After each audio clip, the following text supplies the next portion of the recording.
Now turn to Section 1. Section 1. You will hear a conversation between Thomas and Nadia, who are waiting at the airport. First, you have some time to look at questions 1 to 5.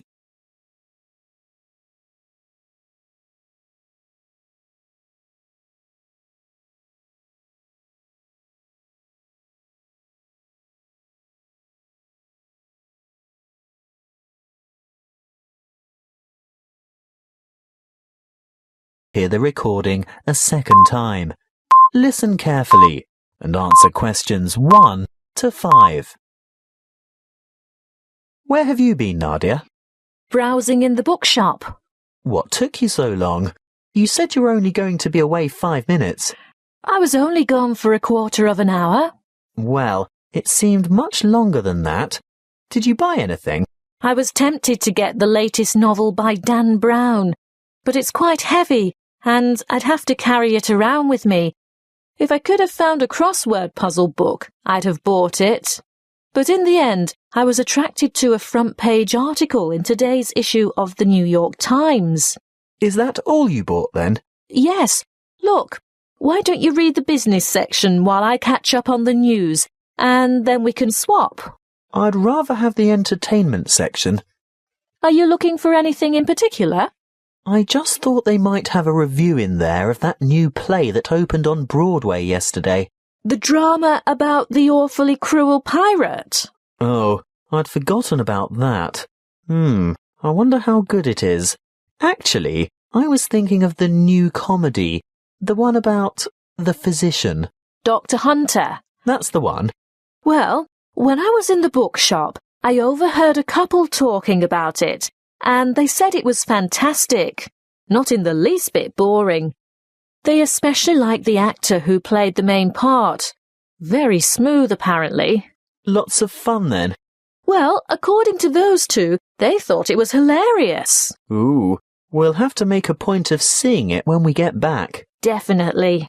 We didn't have time for breakfast and I'm hungry. Do you fancy a coffee and a muffin? Sounds like a good idea. And how will you have your coffee today? Long and black as usual? I think I might have something different this morning. What? You don't mean a flat white or some other milky one? Oh, I don't know. I want something to perk me up. An espresso, short and black with sugar? Perfect. Will that be with a chocolate muffin or a berry muffin?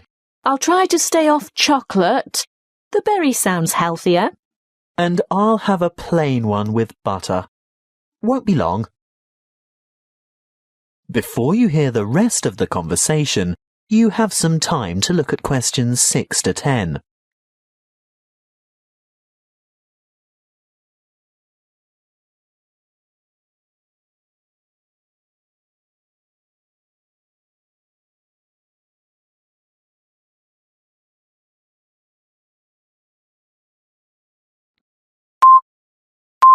Now listen and answer questions 6 to 10. Here you are. Mind the coffee. It's really hot. Thank you. I'm really ready for this. Have you thought about what we should see when we get to London? The Tower, of course. I've always wanted to get a look at the Crown Jewels. That is where they keep the jewels, isn't it? I think so. And what about the wheel? I hear it's quite extraordinary. I'm not that keen on the wheel. Do you want to ride on it? No way. Well, let's leave it out of the itinerary then. OK, so do we do the tower first? Yes, that's the idea. And then we absolutely have to go to Westminster. Really? Yes. Look, it's not going to cost us anything. And I promised my sister I'd take photos there. Well, if you insist. I do. Oh, did you know the British Museum is free to the public? Not just residents, but tourists as well. Well, I did know that, but I was hoping we wouldn't have to spend time in any museums. We've only got 3 days in all, and it'll take at least 1 whole day to go through the museum. Well, let's say we leave it till day 3 and see how you feel then. OK, I can't argue with that. And Buckingham Palace? I suppose you've promised lots of photos of that as well, have you? Well, no, not really. But we can't say we've been to London and haven't seen the Queen's Palace. I guess not. And there's the added benefit that it won't cost anything as well. Oh, Thomas, it's not that I'm afraid of spending money. It's just that I want to see all the traditional sites first. Good. I'm glad that's sorted. Listen, I think they just called our flight. That is the end of section 1. You now have half a minute to check your answers.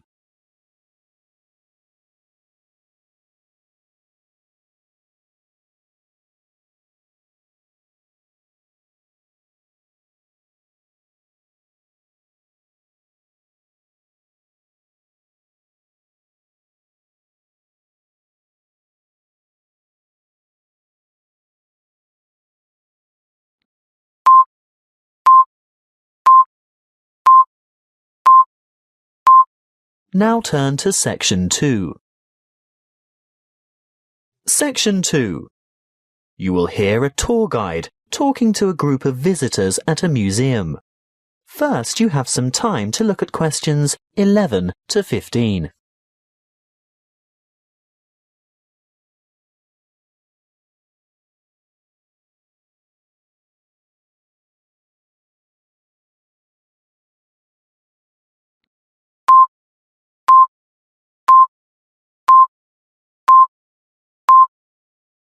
Listen carefully and answer questions 11 to 15. Welcome to the museum. Before we go inside, I'd like to remind you of one or two things.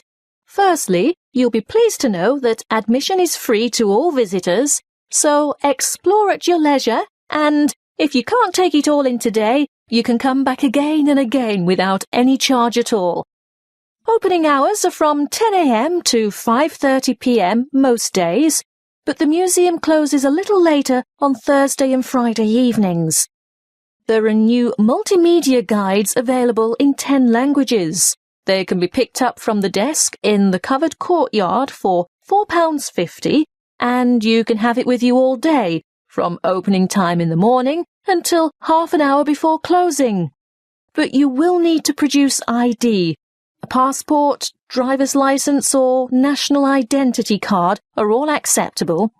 These multimedia guides have audio commentary as well as images and an interactive map for easy navigation. They're simple to operate, and you will get a more detailed insight into many of the objects in the various galleries. As a security measure, apart from your camera and a purse, wallet or small handbag, your other belongings such as large bags, coats and umbrellas will have to be left at the cloakroom. Please note that the museum has recently revised the regulations for the size of bags and parcels that it will accept in its cloakrooms. I think the maximum size is 40 by 40 by 50 centimetres with a maximum weight of 8 kilograms. The only exception to this is prams and pushchairs. There is a charge of £1 per item. The main cloakroom is to the left of the main entrance, and there is another one at the north entrance. It may seem obvious, but may I remind you also that you should set your mobile phone to silent or turn it off altogether while you are in the museum, and do not carry or consume any food or drink in the exhibition halls. If you are hungry, there is an excellent restaurant where you can purchase a light lunch or a full meal. If it's just a hot beverage you want, then I can recommend taking a break at the Gallery Cafe. Before you hear the rest of the talk, you have some time to look at questions 16 to 20.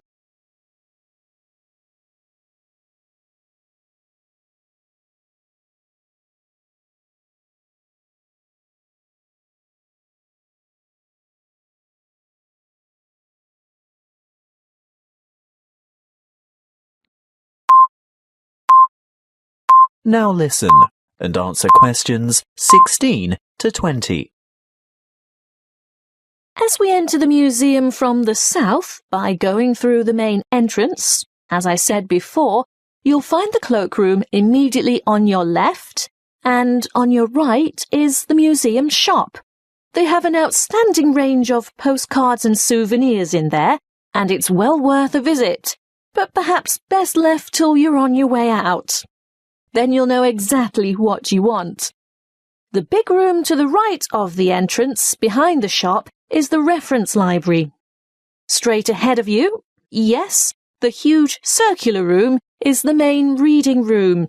If you decide to go in there, please keep noise to a minimum out of respect for the writers and scholars who use it for their research.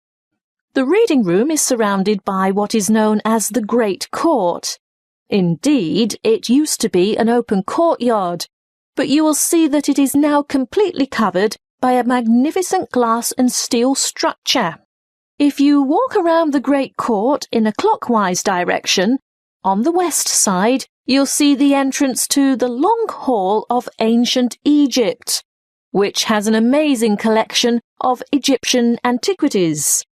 The gallery behind the reading room, directly opposite the entrance, is devoted to China and Southeast Asia. Here you'll see Chinese civilization explored chronologically from the Neolithic period through to the 21st century. The restrooms for both men and women are located in the northeast corner of this floor, but don't worry, there are others available on the floors above. Another huge gallery extends along the eastern side of the courtyard, and this is given over to Greece and Rome. The sculptures in this section are absolutely spellbinding. Take your time looking at all the exhibits, and when you're ready to view what's on the next floor, take the magnificent marble staircase by the entrance. That is the end of section 2. You now have half a minute to check your answers.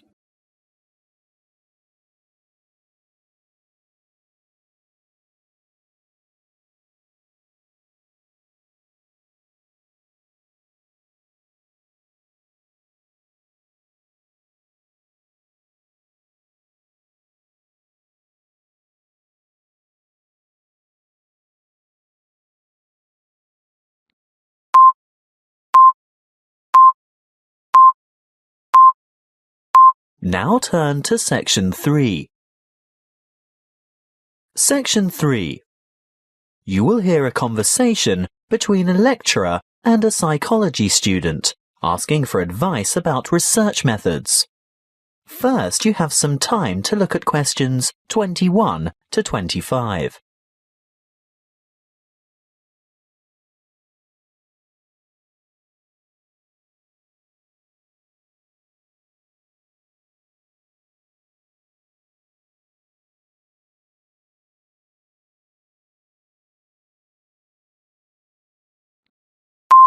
Listen carefully and answer questions 21 to 25.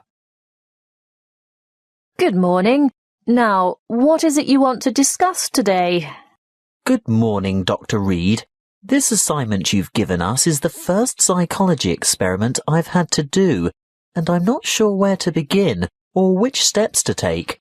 Well, conducting your first psychology experiment can be quite a complicated and confusing process, but just remember that like other sciences, psychology uses the scientific method and bases its conclusions upon empirical evidence. What do you mean by empirical evidence? Well, empirical evidence is established by observation rather than theory. And the scientific method? Oh, yes. When conducting an experiment, you need to follow a few basic steps. I know the first step is to come up with a research question or problem. Yes, a question that can be tested. How do I find an appropriate question?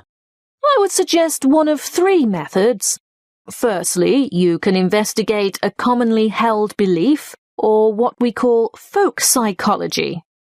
I see.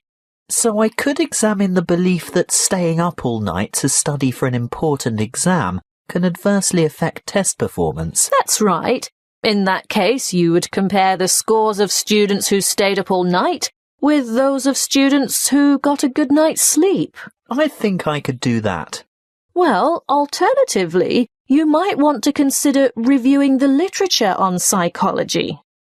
You know, published studies can be a good source of unanswered research questions.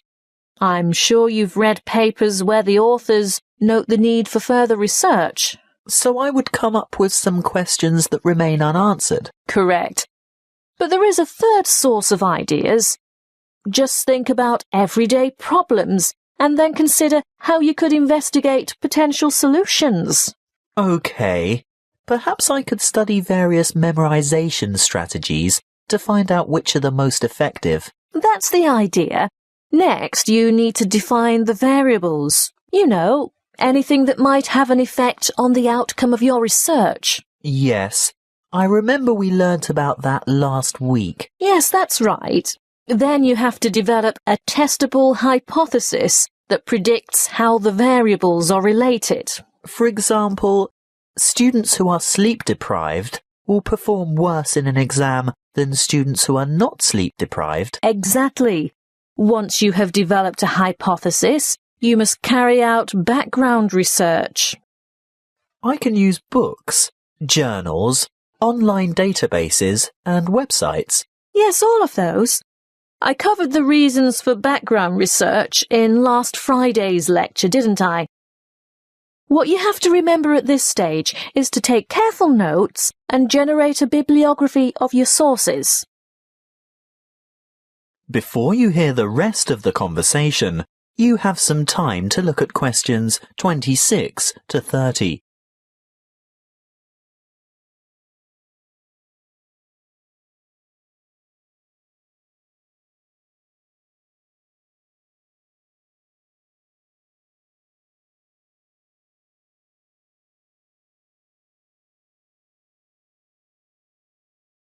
Now listen and answer questions 26 to 30. OK, I've got that. Then I'm ready to develop an experimental design. Well, again, you have a choice. There are 3 basic designs, and each has its own strengths and weaknesses. The pre-experimental design does not include a control group, so there is no comparison. What we call a quasi-experimental design does incorporate a control group, but there is no randomization, whereas a true experimental design has both control groups and random assignment to groups. You've also told us about standardization of procedures. Is this where that comes in? Being sure to compare apples to apples? Absolutely. Going back to your sleep deprivation example, the same exam would have to be given to each participant in the same way at the same time, etc. Got it. When selecting subjects, you need to consider different techniques. If you were to go through with your sleep deprivation experiment, you would need to ensure that your experimental and control groups were standardized. That is, all third-year accounting students, for instance. A simple random sample involves choosing a number of participants from a group of similar people. On the other hand, a different kind of study might involve a stratified random sample, where participants are randomly chosen from different subsets of the population. You mean subsets with distinctive characteristics, like age, gender, race, socioeconomic status, and so on? Precisely. Then the next step is to actually conduct the experiment and collect the data. Then I have to analyze the data. I'll be dealing with the statistical methods for analysing data in next week's lecture. Oh, good. I guess all that's left then is to write up the data. Yes, communicating your results is important. And in the next couple of lectures, I'll be covering the format and structure of a psychology paper and tips for writing each section. Thank you, Dr. Reed. I feel much more confident in getting started now. Thank you for taking the time to see me. That is the end of section 3. You now have half a minute to check your answers.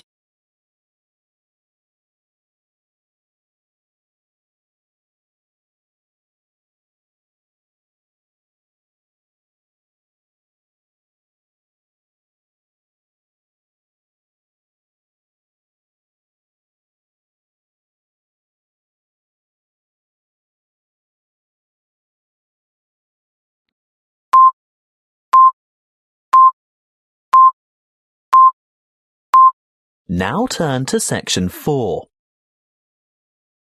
Section 4. You will hear a lecture on the production and trade of rice. First, you have some time to look at questions 31 to 40.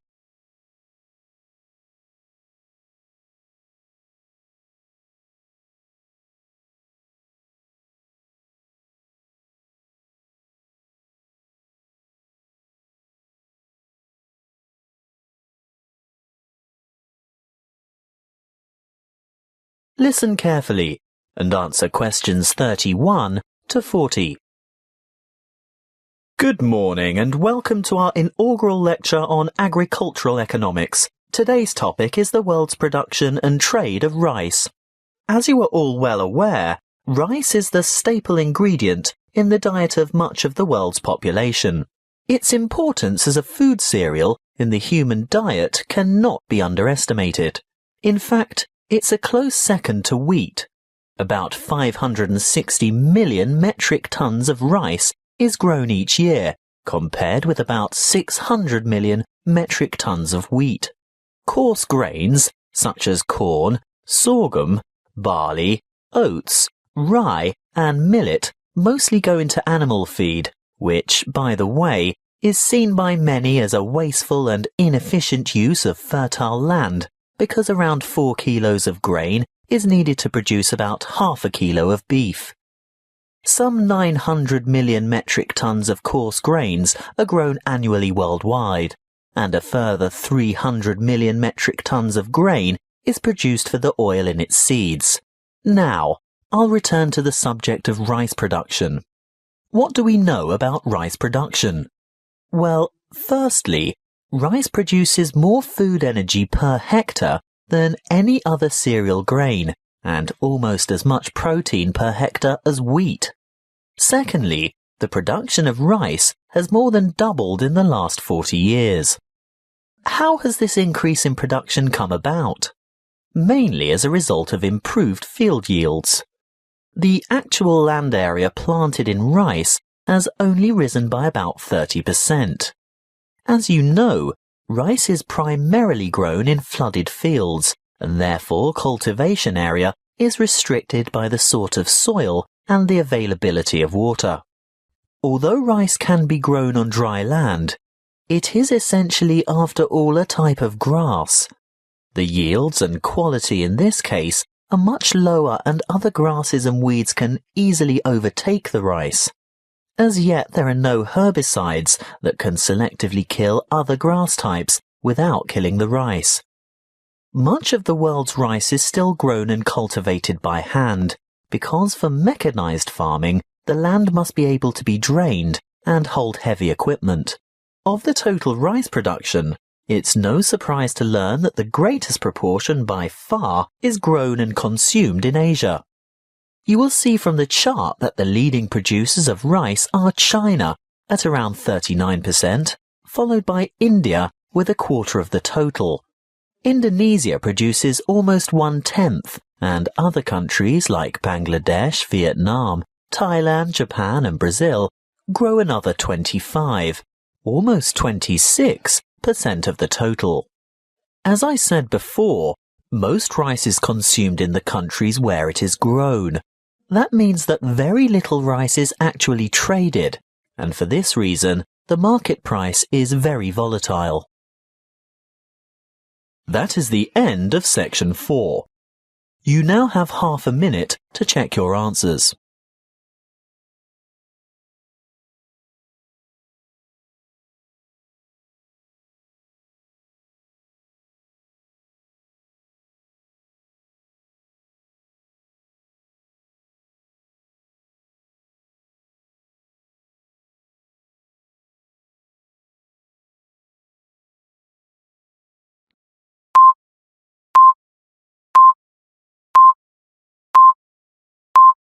That is the end of the listening test. You now have 10 minutes to transfer your answers to the listening answer sheet.